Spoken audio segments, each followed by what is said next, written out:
She came to fix my screen. Stayed to ride me instead. The broken blueprint.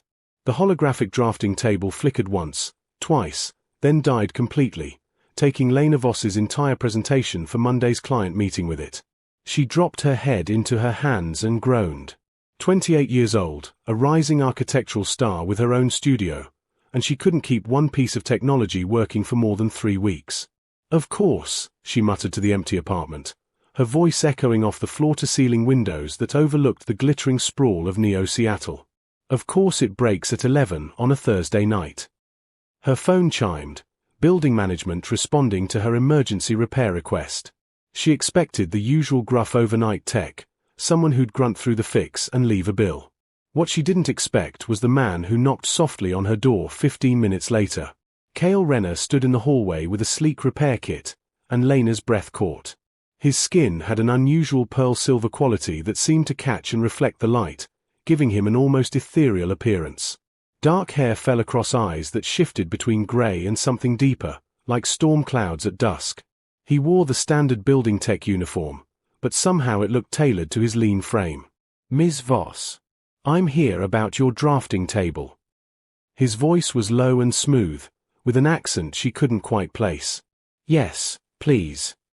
She stepped aside, suddenly very aware she was wearing her ancient college sweatshirt and paint-stained leggings, her auburn hair piled in a messy knot.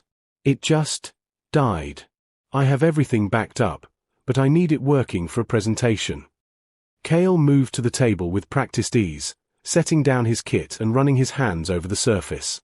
Lena watched, fascinated, as his fingers seemed to leave faint traces of light behind them, there and gone so quickly she might have imagined it. "Interesting," he murmured, more to himself than to her.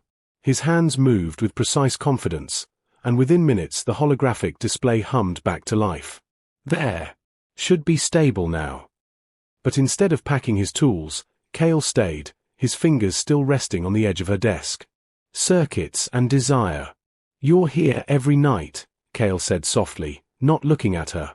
His fingers traced an absent pattern on the table's edge, leaving those strange light trails again, definitely not her imagination. "Until 3, sometimes 4 in the morning. I can see your windows from the maintenance hub." Lena's heart stumbled. "That's a little creepy, actually." He turned then, and she caught her breath at the intensity in his storm-grey eyes. "I don't mean it like that. I'm Luminari, half, anyway. We sense creative energy the way humans sense heat. Your passion, your dedication, it radiates through this entire building like a beacon." He paused, something vulnerable crossing his features. "I volunteered for this call. I've been volunteering for weeks, hoping your equipment would malfunction again." The admission hung between them, raw and honest. Lena should have been alarmed, should have stepped back. Instead, she found herself moving closer. "So you've been watching me work." "I've been drawn to you," Cale corrected. "There's a difference. Luminari can't help but move toward creative fire. And yours." His skin pulsed with a soft silver glow. "Yours is unlike anything I've felt." Lena's pulse quickened. This was insane, a stranger in her apartment, telling her he'd been essentially stalking her energy signature.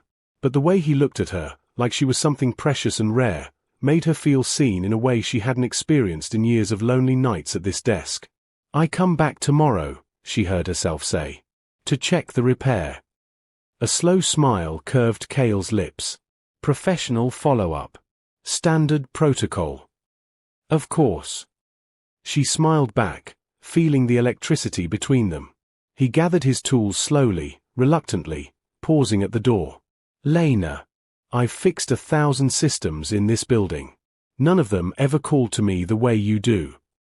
After he left, Lena touched the desk where his fingers had rested, finding it warm. She didn't sleep that night, designing with fevered energy, wondering if somewhere in the building, he could feel it. The first touch. Cale returned at 8 the next evening with a bottle of wine and a sheepish expression. "In case the table needs another adjustment." Lena leaned against the doorframe, fighting a smile. "Does it?" "Probably not." His eyes searched hers. "But I couldn't stay away." She let him in, her heart hammering. They shared the wine on her couch, the city lights sprawling beneath them like scattered diamonds. Conversation flowed easily, his childhood split between Earth and the Luminary colonies, her dreams of designing buildings that would outlast empires, their shared experience of not quite fitting anywhere.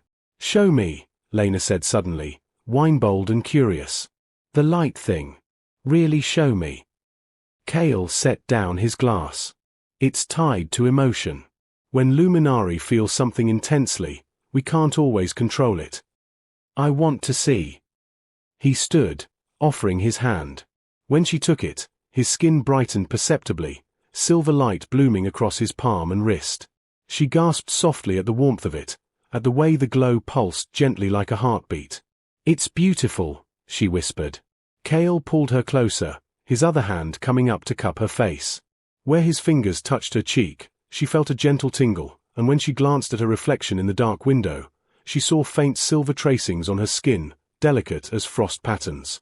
"Everything I feel shows," he murmured, his face inches from hers. "I can't hide from you." His skin was brightening steadily now, a soft luminescence that made shadows dance across the walls. Lena could see the truth of his desire written in light across every visible inch of him. "Then don't hide," she breathed, and closed the distance. The kiss was electric, literally. His lips were warm and soft, but everywhere they touched sparked with that gentle tingling sensation. Lena moaned softly, pressing closer, and Cale's light intensified, his careful control starting to slip. His hands slid into her hair, tilting her head for deeper access. Luminescent surrender. They stumbled toward the bedroom, mouths never breaking contact, hands frantically exploring. Cale's shirt hit the floor, and Lena pulled back just enough to stare. His chest and shoulders glowed with that pearl-silver radiance, brighter now with arousal, patterns of light shifting beneath his skin like living art. "You're stunning," she whispered, running her hands over his chest. Everywhere she touched, the glow intensified, responding to her like he was made of pure responsive energy. "Lena." His voice was strained, his control hanging by a thread. "If we do this, you'll see everything I feel. Luminari can't fake it." "Good," she said fiercely, pulling her sweatshirt over her head. "I don't want you to." His eyes darkened with hunger as he looked at her, and his skin blazed brighter. He lifted her easily, laying her on the bed with reverent care, his hands mapping every curve as clothing disappeared between heated kisses. When he finally settled between her thighs, the glow had spread across his entire body, pulsing in rhythm with his racing heart. "Tell me what you want," Cale breathed against her neck, his body trembling with restraint. "You," Lena gasped, wrapping her legs around him. "All of you. Stop holding back." Something broke in him then. He pushed inside her slowly, and his eyes rolled back as his whole body erupted in cascading waves of blue and silver light. Lena cried out at the sensation, not just the fullness of him, but the warmth, the gentle tingling everywhere their skin connected, the feeling of being surrounded by living starlight. "God, Lena," he groaned, starting to move. Each thrust sent new patterns rippling across his skin, his pleasure literally written in light for her to see. She rose to meet him, watching his face transform with ecstasy, completely unguarded. The vulnerability of it, the raw honesty, made her feel powerful and cherished all at once. "Faster," she urged, and he obeyed, his rhythm building as the light show intensified. The room was bathed in shifting silver and blue, shadows dancing across the walls and ceiling. His breathing grew ragged, his control dissolving with every stroke. Lena felt her own climax building, drawn higher by the desperate sounds he made, by the way his whole body trembled with the effort of holding back until she was ready. She reached up to pull his mouth to hers, and the kiss was deep and claiming. "Now," she gasped against his lips. "Come with me." Cale's rhythm stuttered, and then he was driving into her with abandon, chasing their shared release. When Lena shattered, crying out his name, Cale followed immediately, his entire body exploding in a supernova of brilliant light that filled the room like dawn breaking. He collapsed against her with a shuddering groan, his glow slowly fading to a softer radiance as aftershocks rolled through them both.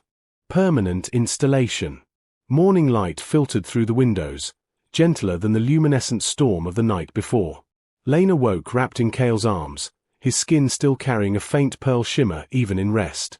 She shifted slightly and noticed something new on her left wrist, a delicate band of silver light beneath her skin, faint but unmistakable, like a tattoo made of starlight. "It's a bonding mark," Cale's sleep-rough voice came from behind her. He pressed a kiss to her shoulder. "I'm sorry, I should have warned you. When Luminari connect with someone on that level, if the feeling is genuine, it leaves a trace." Lena traced the silver band with wondering fingers. "Does it fade?" "No." She felt him tense, waiting for her reaction. "It's permanent. A promise mark. If you want me to leave." "Stay," she interrupted, turning in his arms to face him. His eyes were vulnerable, hope and fear warring in their depths. "I want you to stay." The smile that broke across his face was radiant, and his skin glowed brighter in response. "I already submitted a transfer request. Full-time tech for this building, residential assignment." He looked almost embarrassed. "I might have been optimistic." Lena laughed, the sound bright and free. Confident, more like. "Can you blame me?" He traced her jawline, leaving those familiar light trails. "You've been calling to me for months. I just finally got brave enough to answer." They spent the morning tangled together, exploring each other in the golden light, learning the map of skin and sensation. Cale's repair kit sat abandoned by her drafting table, and by afternoon, his clothes had migrated into her closet as if they'd always belonged there. When Lena's client called about Monday's presentation, she was curled against Cale's chest, his fingers absently drawing glowing patterns on her back while she sketched new designs on her tablet. "I think this is my best work yet," she murmured, showing him the building design, all sweeping curves and light-catching surfaces. Cale smiled, pressing a kiss to her temple. Creative fire burns brighter when it's not alone.